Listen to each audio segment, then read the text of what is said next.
I'm about to call Garcia and tell him he's going to be this next election. I'll call Garcia right now. Tell his he's a or his chain of command is. Is that the real John J. Portillo that people are seeing in this video? No, I don't just go off the handle. Well, you did here. Yeah. You had an active warrant. Huh? That was disposed of. From the looks of it, you weren't being truthful on the application to which you hold the job this day. Chief? As you watch this, ask yourself, is this an isolated case in a small town in Texas, or is this just an example of something that happens in hundreds of police departments across the country? Coffee City, Texas, a small town of about 250 people and 50 police officers on the force. Our investigative team dug through records and found half of those officers had been suspended, demoted, or fired from previous jobs, some even criminally charged. And Jeremy Rogowski discovered the man who hired them can have a short fuse when dealing with others who wear the badge here in Harris County.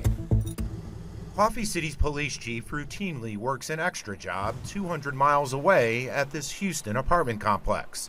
And on this day, watch how John J. Portillo behaves. Okay, before we watch how this guy behaves, this guy right here is the police chief of Coffee City, Texas. And just in case you didn't catch that, the city has 250 people and 50 of those are cops. And this guy right here is the guy who hired all those cops. And half of those cops were so bad that they were fired from other police departments, and some of them have criminal records. That's what we're dealing with here. Watch how John J. Portillo behaves. I'm about to call Garcia and tell him he's going to be this next election. It's an expletive-filled rant launched at the elected constable of Harris County Precinct 2, Jerry Garcia. I'll call Garcia right now. Tell his he's a or his chain of command is. Portillo wanted Precinct 2 to file charges on a man he says assaulted him at the complex. Now, when you watch this guy talk, he throws out some serious body language that indicates that he is absolutely not interested in telling the truth. So I wonder if the guy assaulted him or if the guy was defending himself from Chief Portillo. It was just one of many requests the constable says kept coming in from off-duty Coffee City cops. Which at first was, no big deal. We help anybody and everybody. But then we noticed that it was becoming a pattern. That pattern, the constable says, was draining resources. So Garcia reached out to the Harris County District Attorney's Office. And we were advised to tell Chief Portillo that he had to file the charges. But when deputies did just that, Portillo left a nasty voicemail. And your captains, lieutenants, or whoever those numbnuts are that you have working for you, tell them your guy's not to help us out. It saddened me, it upset me to hear that. This isn't something small. This is pretty upsetting. What upset the constable even more, the response his agency got back after alerting Coffee City's mayor. I don't see very much there that warrants any disciplinary action from the city, the mayor wrote. The officers are contracted by the property for off-duty police protection. You may want to reach out to them with any complaints. Didn't think that it merited any disciplinary action against him. It's crazy. Greg Freeman is a Sam Houston State criminal justice professor and retired Houston police captain. Basically, you're enabling bad behavior now. And that's exactly what the mayor has done. So what? Go figure. A cop enabling the bad behavior of other cops in his department. The hiring cop, the chief, Portillo, who's hiring 50 officers to cover a city that only has 250 people. I'd say that's a misappropriation of funds and a bad use of resources. What does Chief Portillo have to say for himself? I was amped up. And I apologized to my city council, at city council. Did you apologize to Constable Garcia? No, I haven't had a chance. I haven't talked to him. The cussing incident happened 6 months ago. It happened 6 months ago, and just in that half a year, I just didn't have time to apologize to Garcia. Just couldn't do it. Is that the real John J. Portillo that people are seeing in this video? No, I don't just go off the handle. Well, you did here. Yeah, because I got socked in the face. I was mad. I was red, and I was upset because they wouldn't help me file the charges. Why did you get socked in the face? Now, you say that it was an assault, But based on your pattern of lying here, could it be that the guy that socked you in the face was just trying to justly defend himself against the likes of you? It's not the only example we found that calls into question Portillo's character and integrity. In his application to become Coffee City's chief, he never listed this, a DWI charge out of Florida in which he failed to appear in court. Why wouldn't you disclose that, Chief? Didn't disclose. It was over 10 years ago. You had an active warrant. Huh?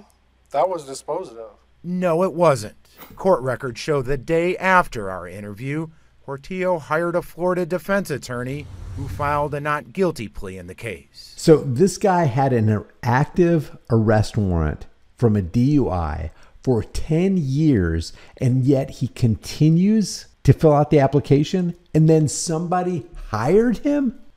From the looks of it, you weren't being truthful on the application to which you hold the job this day.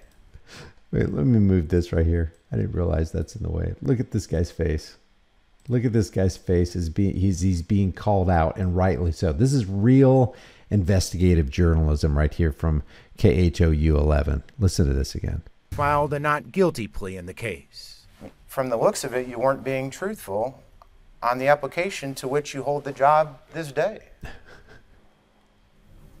Chief? Yeah, I understand. I mean, but that's not what it is. I'm not being truthful.